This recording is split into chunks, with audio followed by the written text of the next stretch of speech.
Welcome to the Sober Strength Podcast, the show that helps you optimize your relationship with alcohol and elevate your fitness. I'm your host, Jesse Carrajat, United States Marine Corps veteran, dually certified health and fitness coach, as well as mental health advocate. And as always, thank you for showing up, and thank you for showing up for yourself today. Welcome to part 3 of our 5-part series called the 30-Day Alcohol-Free Blueprint. Each episode in this series features science of what's happening in your body as you move away from alcohol, as well as tips and tools to bulletproof your habits and your environment so you continue to be successful in your 30-day alcohol-free journey. Today, in part 3, we are covering days 15 through 30. That's right, we're taking us all the way to the finish line. The previous 2 episodes, if you haven't listened, highly encourage you to go back, check out the show notes, lots of resources, tips, and tools to get through your first 2 weeks in any alcohol-free journey for 30 days. And now we're going to take you to 30 days and also give you some tips and tools and motivation should you decide to go beyond 30 days and consider 60 days, 90 days, and maybe even a year, whatever works for you. So lots of tips and tools, and then we'll wrap up the series next week with helping you answer a very pivotal question about your relationship with alcohol that we'll touch on later in this episode. But before we get started, as always, we strongly encourage you to visit our website. That's altumfitness.com, ALTUM fitness.com, to jump into our free Altum Fitness community where you will find chats, forums, virtual meetups, free resources, massive ebooks on anything and everything fitness and habit change, particularly alcohol habit change. But we have lots of good resources in there. It's free. Visit our website in the menu bar. Can't miss it. Jump in there. And also, if you haven't yet, please follow our show on Apple, Spotify, or wherever you stream your podcasts, as they say. We would just love that. And if you like the show, please leave us a rating and review, which dramatically helps us find more people. If you don't like the show, please forget I said anything. But without further ado, let's jump into part 3 of the 30-Day Alcohol-Free Blueprint. Let's go deep.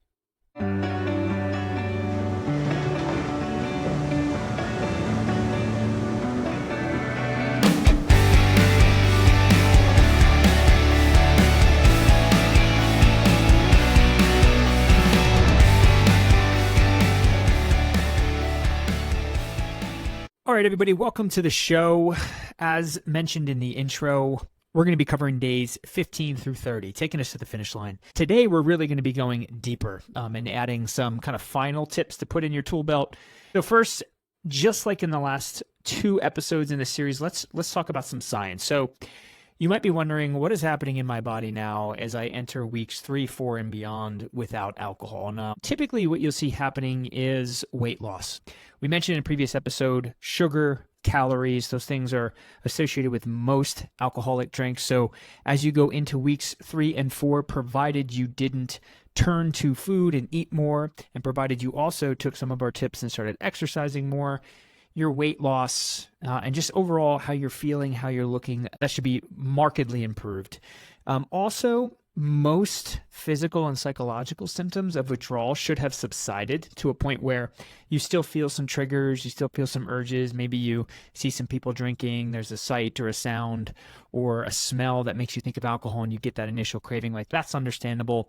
But the constant round-the-clock kind of physical drawing towards alcohol should be starting to subside, which is great. And also, you should just feel better. You should start to feel some emotional balance. You should start to feel less stress, less tension, ability to focus. And all of those things could lead to more productivity. You might find yourself feeling like you're getting more done personally. You're showing up better professionally. You're showing up better as a husband or a partner or a parent or a friend or whatever it is. And it's really in weeks 3 and 4 and beyond that you start to see that. You'll see noticeable changes, again, in how you look and how you feel, and just a heightened sense of emotional well-being. And that's all because your brain is continuing to rewire itself and readjust itself so that it's getting used to not having the flood of dopamine that comes with alcohol. So again, a reduction in anxiety, tension, stress, and all of these benefits are the reasons why it is very typical that when someone gets to that 30-day mark, you'll see people continue to lean in and go further out because of those benefits. So that's the science, just a quick hitting kind of overview of what's happening physically, emotionally, mentally, as you enter these final weeks of this 30-day cleanse. So let's get into the bulletproofing. So just some additional habits, some additional tools that you can use, not just to get to day 30, but beyond. The first thing to be aware of is that you should still be very mindful on how you navigate social situations in dealing with triggers. And social situations, especially as you get into weeks 3 and 4, can be very challenging, especially if alcohol is around you, or especially if there's sights and sounds and memories that are going to make you think about some perceived positive experience with alcohol. So the first thing I'd say is plan ahead. Depending on where you're going, you can bring a non-alcoholic beverage, which we discussed at great length in a previous episode. So you can do that. You might want to just think about how you would say no if someone offered you a drink, or how you would order a drink off of a menu if you're in a restaurant type setting, and just kind of like talk through in your head how that might sound so that it feels natural and confident the first time it comes out of your mouth. Think about having an exit strategy, or maybe just a time goal of when you will leave a social setting, so that you're not more tempted to maybe drink or kind of slip up, or have a setback. And then, as always, this is crucial in and outside of a 30-day alcohol-free journey, just surround yourself and spend time with people who are supportive of your goal, and be open with that goal. We talked about the importance of transparency and accountability in the first episode, but you want to be around people who respect your decision and people who are going to support that. And just remember, regarding social situations, it is perfectly acceptable, if not highly suggested, to just avoid certain events if you think they might jeopardize your goal. Because what's worse than getting 2 weeks in and then all of a sudden finding yourself having a setback because you just could have avoided something? So continue to be very intentional about where you go and who you spend time with. And if you are going to go somewhere that could present a trigger for you, plan ahead, have a game plan, bring some NAs if you can, and get out of there and save your streak. So that's triggers and social situations. Be aware of those. Let's talk about hobbies. So we talked about in previous episodes, exercise, mindfulness, nutrition, even jumping into some groups, but let's talk about what hobbies can do. So let's talk about hobbies. What are hobbies? It could be picking up a new sport, whether that's by yourself or if it's something that's more social, which has added benefits. It could be learning a new skill, exploring creative pursuits like painting, writing, or even reading. Hobbies are things that just enrich your life, allow you to focus on something, and provide a sense of accomplishment. And they're also enjoyable and can provide dopamine, which, as we've talked about, is much needed in our brains when we're refraining from alcohol, especially early on. So hobbies are a great way to buy time in your journey, and then just to meet people and to find other sources of joy and build a community around shared interests. So as a new tool, as you go into weeks 3, 4, and beyond, think about, do I have time? And if I do, what am I doing with my time? And could I find a hobby that's going to bring a lot of joy and purpose in my life? So consider that. So again, navigating social situations, consider new hobbies. And these next two. This next one is therapy. I recognize that when I say that, there are going to be some people that just say, oh, nope, not for me. But hold on a second, stay with me. I'm not necessarily pushing or suggesting, hey, to get to 30 days, you quote unquote need therapy. But what I will say is that for most people who, like it or not, are needing to moderate or take a step back from alcohol, there is going to be an underlying issue or even opportunity that can be addressed and helped and bettered with therapy. Drinking sometimes is medicinal. People use alcohol intentionally to change their mindset because they are stressed, overwhelmed, burned out, etc. But how can we, in that situation, better manage our lives if that's where we find ourselves, in this chronic state of stress, burned out, and then relief with alcohol? Because that is not healthy. Well, there's really two ways. One is we can take a look at our actual life. It's our job and our schedule and our family and how much margin do we have. And you can make incremental improvements there, but sometimes you can't do that.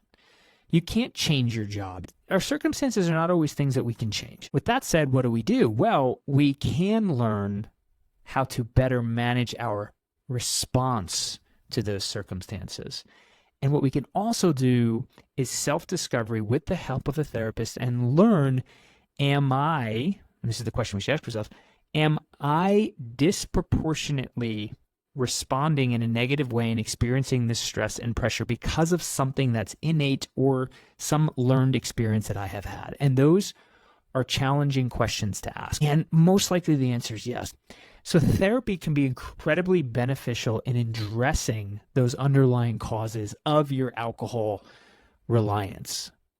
So one type of therapy that is very successful for addressing those underlying issues and fixing alcohol use is cognitive behavioral therapy.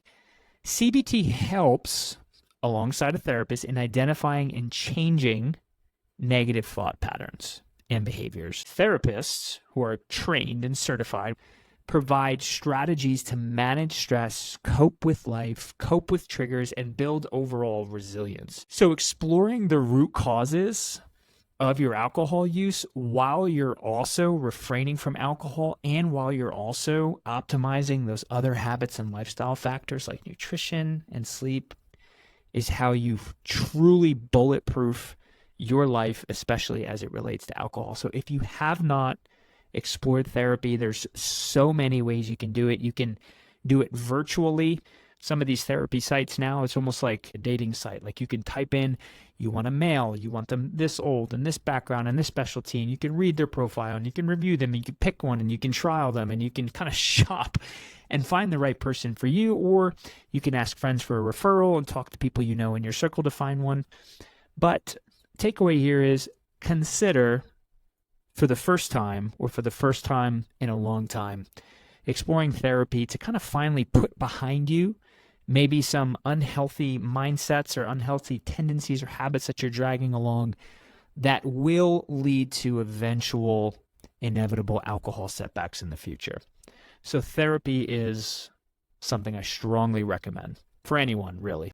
Hey, Sober Strength listeners, sorry to interrupt this episode. It's your host, Jesse Carrajat, and I have a quick but exciting announcement. If you're listening and you're struggling to break free from alcohol or any harmful habit and looking to elevate your physical fitness and emotional health, I can help. For the first time, I'm offering direct one-on-one coaching with me to help people improve those habits and reach the best fitness they've had in their life. So if you want to work with me, I'd love to meet you. You can book a discovery call. Go to the show notes, look down below, click on book a discovery call with Jesse, or go to ultimfitness.com and you can book your free discovery call. We'll take some time to get to know each other, set up weekly meetings going forward, and I will design a personalized fitness, nutrition, and lifestyle plan for you. You'll also get unlimited lifetime access to the Ultim Fitness app and the Ultim Fitness community. So you'll get the coaching, accountability, and motivation you need to be successful, to break free from your habits and live the life that you desire and you deserve. So book some time with me. Now back to the show. And then lastly, medication for alcohol use disorder to improve your relationship with alcohol. Now, first, two disclosures. One, I am not affiliated with any particular brand or any particular anything as it relates to medication. Two, this is not for everybody. There are people who can perfectly moderate their alcohol use, that can go in and out of drinking more and less over time. I mean, I'm not going to argue whether or not and what amount of drinking is going to have long-term chronic health effects. We've talked about that all the time on the show. But medication is not needed by everybody. I'll just say that. But for some people, it can be incredibly helpful with very, very minimal, if any, side effects at all. And now, one in particular I'm going to talk about is naltrexone. Naltrexone is, and there's different brands. There's OAR is one, that's OR, there's RIA, there's a whole bunch of different brands of this, but naltrexone is a medication that helps reduce cravings. That's A, reduce cravings for alcohol, and B, minimize, if not eliminate, pleasurable effects of alcohol when consumed. And you might think, how the hell does medicine do that? And what are the side effects? Let's talk about it. So naltrexone works by blocking what's called opioid receptors in your brain. And in so doing, that's how it diminishes your desire to drink and the effects of alcohol. Think about it like this. When you drink alcohol, a flood of neurotransmitters, specifically dopamine, a flood happens in your brain. And those neurotransmitters, these temporary short-term joy bombs, I just made that up, but joy releases in your brain, they have to be received by what's called an opioid receptor for you to experience the euphoria that's connected with that alcohol use. And over time, the more and more you use alcohol, the more you crave it, because that initial euphoric joy is so intense that it completely just outweighs and just gets rid of any other type of joy that you can almost experience over time, right? So things like going for walks, loves, hugs, all those things. Well, turns out there is this medication, I'm going to call it a supplement, just to make it sound less threatening, but you can take naltrexone, which effectively blocks that receptor so that those neurotransmitters cannot be received and experienced as joy. That might sound far-fetched to you, but is 100% accurate and true, and it is incredibly powerful and underutilized and under-prescribed by physicians because there's some stigma, I believe, around what it means to need, quote, to take alcohol medication. And I will tell you anecdotally, just to be a good host and a good founder of a company, I have tried one particular brand. I won't name it because I don't want to promote a brand on this show, but I tried this medication, and I will tell you that I could not believe how quickly alcohol cravings, positive associations with alcohol, any of that things just completely went away. So minimal side effects, minimal anything negative at all. It's low dose naltrexone. Look it up. I will link to it in the show. But if you are struggling, if you're coming into weeks 3 and 4 and you're struggling right now and these cravings and these triggers and things I'm talking about feel overwhelming, if you're going to get to 30 days and on day 31, you're just going to go right back to wherever you started with alcohol, I want you to look up naltrexone, talk to a physician, talk to friends, therapists, whatever it is, do your homework, but it might be for you because it literally just, for me and for so many people, just eliminates this whole alcohol problem. And I, for the life of me, can't understand why medication is not used more ubiquitously alongside any treatment program. Treatment programs like AA, just any therapist treating someone who has alcohol use disorder is on that spectrum. Smart recovery, you name it. The medication needs to be an initial consideration. The moment someone steps forward and raises their hand and said, I want to fix this whole alcohol thing, medication needs to be more prescribed. We need to be more aware of it. If you can't tell, I'm passionate about it. But look it up. It's called naltrexone. So, diatribe there. In summary, you have continue to be mindful of how you're navigating social situations, add some new hobbies to buy up time, but also find more joy, dopamine, and friendships to fortify and bulletproof your life. And then 2 long-term things for big picture help here. Consider therapy in the many different forms. We talked about cognitive behavioral therapy as just one of them, but you can do an online search, find a therapist. You could do virtual, in-person, whatever works for you, even group. And then consider medication if you think it could benefit. And I just kind of went off on why I think that it could benefit anybody. So those are the tips for today. Hopefully you're experiencing all the amazing benefits physically, emotionally, mentally, productivity-wise from going alcohol-free. We want to help you make a decision for the future on where to go from here. That said, make sure you tune in next week. It's the final episode of this series where we're going to help you answer an important question of what is your optimal relationship with alcohol going forward. So can you go back to moderate drinking? How do you moderate drink? How to know if you should maybe go from 30 days to 60 days and maybe be abstinent, right? There's a lot of debate and there's a lot of complexity, but what it ultimately comes down to is you, your unique circumstances, your unique needs and your goals and your life. So that's next week. Thank you so much for being here for part 3 of the 30-day alcohol-free blueprint. Remember, every step you take Optimizing your relationship with alcohol brings you closer to your healthiest, happiest life. So stay committed, stay strong. Thank you for joining the Sober Strength podcast. All right, everybody, that's the show, folks. Thank you so much for tuning in to the Sober Strength podcast and spending some time with us today. We've got a favor to ask. If you enjoyed the show, would you please consider subscribing to the show and even leaving a rating and review? That simple act drastically helps us reach more people in our mission to help them live better, longer, healthier lives. You can also follow us if you'd like on Instagram and YouTube for regular tips and motivation around mental health, addiction, and so much more. Know that your support fuels our brand and is greatly appreciated. So until next time, stay strong and live deep.